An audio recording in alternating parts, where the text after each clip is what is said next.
So let's talk about the leaders. And many have had extreme reactions to the hybrid model.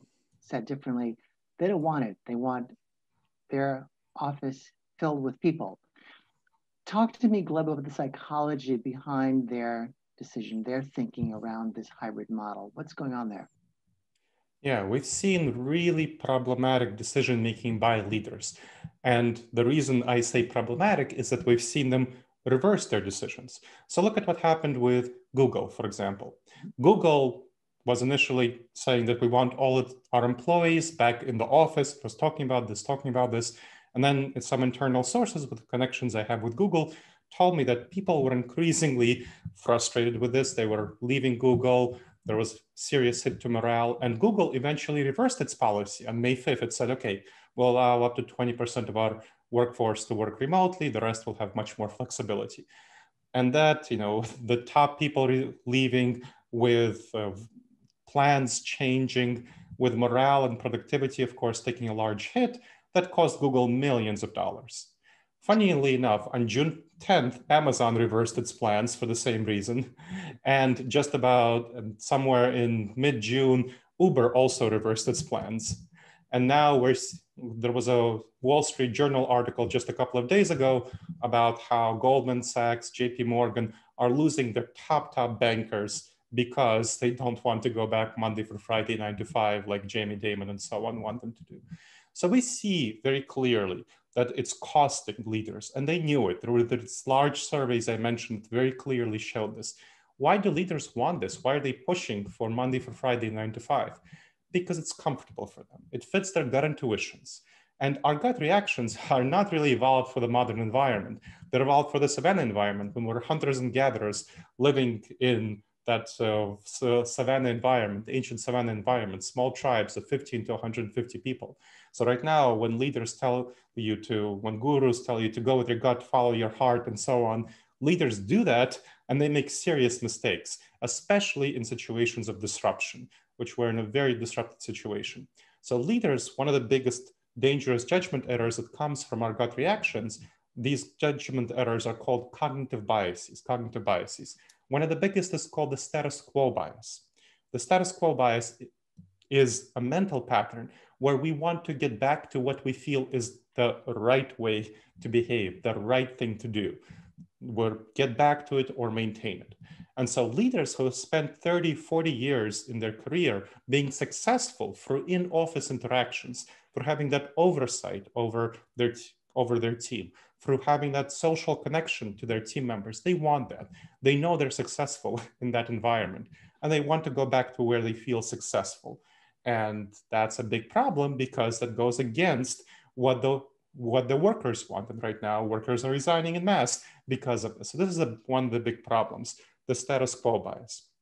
Another big problem is called the anchoring bias. We tend to be anchored to the initial information we have about a topic. And the initial information that leaders have, they started their careers before the office was digitized. Their initial impression of what is the right way to work in the office is that in office environment, whereas many of their workers, younger workers, came of age in a digital environment, and they perceive then going to the workplace through the lens of the digital environment. So they are much more comfortable with switching to hybrid model, maybe coming into the office 1 day a week, or even full-time remotely. Another cognitive bias that's really important here is called the false consensus effect. Leaders leaders at Amazon, at Google, and Uber, we tend to feel that those who are in our tribe, remember the tribalism, they have the same perceptions and beliefs that we do. Now, clearly, Uber, Google, and Amazon, they ran internal surveys from what my sources at Google and Amazon and Uber tell me, but they kind of ignored the results of these surveys. They thought that, well, maybe the employees are telling us that they really want virtual work, but they'll accept it if we go to the office. They're not serious about it. And really, they saw that the employees were very serious about it and started leaving, and they had to change their plans. So this false consensus effect, where we believe that those in our tribe share our beliefs, is a serious problem for leaders. Another really big problem is called the confirmation bias, where we look for information that confirms our beliefs and ignore information that doesn't. The way I've seen this play out in returning to the office is that leaders tend to many tend to not do surveys. So I've done a webinar and worked on this topic with a major organization of peer executive groups across the world, mostly centered in the United States, across the world. They have many thousands of CEOs as part of their peer executive groups. And when they looked at a survey of these CEOs, they asked them, how many of you asked your employees what they want to do in returning to the office permanent post-pandemic arrangements for the workforce? Less than half of them surveyed their employees. Less than half of them asked their employees what they want to do. So they're ignoring information that doesn't align with their beliefs. And what they did instead is they talked to the CEO, talked to the C-suite talked to the senior VPs. And that's all. And so what happens is they get the same personalities from top leaders giving the same information. That's a big problem. Mm-hmm. And the final cognitive bias that's really serious here is called functional fixedness. That's kind of the hammer-nail syndrome. When we have a hammer, everything looks like a nail. So when you have in-office work, the temptation, that in-office work culture, the temptation is to transpose it on all other sorts of work, on virtual work and hybrid work. That's why you saw the lockdowns in March 2020. So many companies did not adapt strategically to full-time virtual work. They just transposed their in-office work style of patterns, Zoom happy hours and so on, which nobody likes, to that virtual environment.